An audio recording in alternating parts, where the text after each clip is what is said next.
All right, Algebra 1, we're working on lesson 10-4. We are solving combined inequalities. So you're going to see a couple words here that will mean something to you by the end. Our essential question is, can you find solution sets, notice the S, sets, of combined inequalities? A conjunction is something with an and sign. X is greater than -3 and X is less than -3.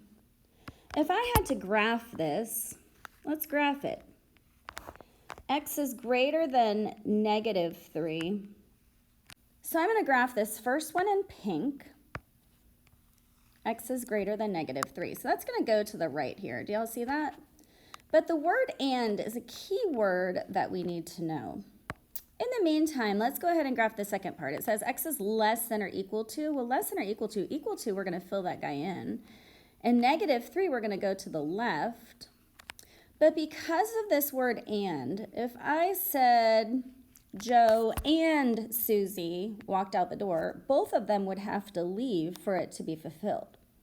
So in this case, there is no solution because and has to be both. They have to overlap, okay? And sometimes they just call this an empty set where they show a set that is empty.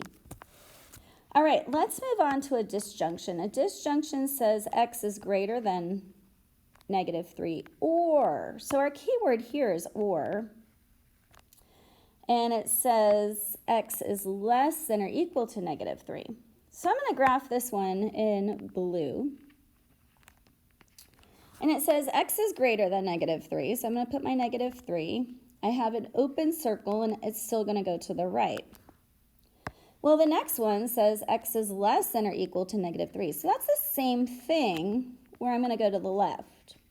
But because of this word or, if I said Joe or Susie walked out the door, only one of them would have to leave for it to be correct. So notice this one would be all real numbers. So they show it as a set of all real numbers. Okay, you can also just write all solutions. That's how we've done it in the past. All right, so for example 3, it does tell us to solve. So I'm going to write this somewhere else because I'm kind of smushed here. So I'm going to write this right here. Our question said, -2 is less than m plus 1, which is less than or equal to 4. The first thing I'm going to do is I'm going to split it up. So I'm just going to split up this. -2 is less than m plus 1. And then I'm going to split up this. M plus 1 is less than or equal to 4. So yes, I do have two equations to solve. To solve this one, I'm going to subtract, where I get m is greater than -3. And I like to write it this way because I like to see it, so I know that the alligator is biting the m. And then over here, I subtract 1, and I get m is less than or equal to 3. Let's see what happens when I graph these. I have a -3 and a +3. If m is greater than -3, I have an open circle and it's going to go to the right.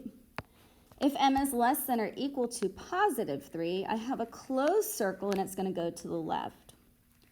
So do you notice that this one that was written together comes together? This is another conjunction. I'm going to graph all of it in purple.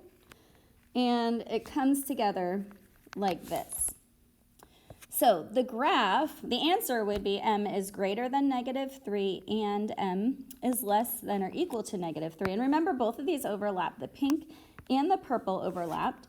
And then we go ahead and solve it as a conjunction because they both had to work. All right, example 4, I didn't have enough room on my notes. So I have 1 plus 5y is less than -4. Or, our key word here is or. 4y is greater than y plus 9. I'm going to solve them both in different colors. On the first side, I'm going to start in blue.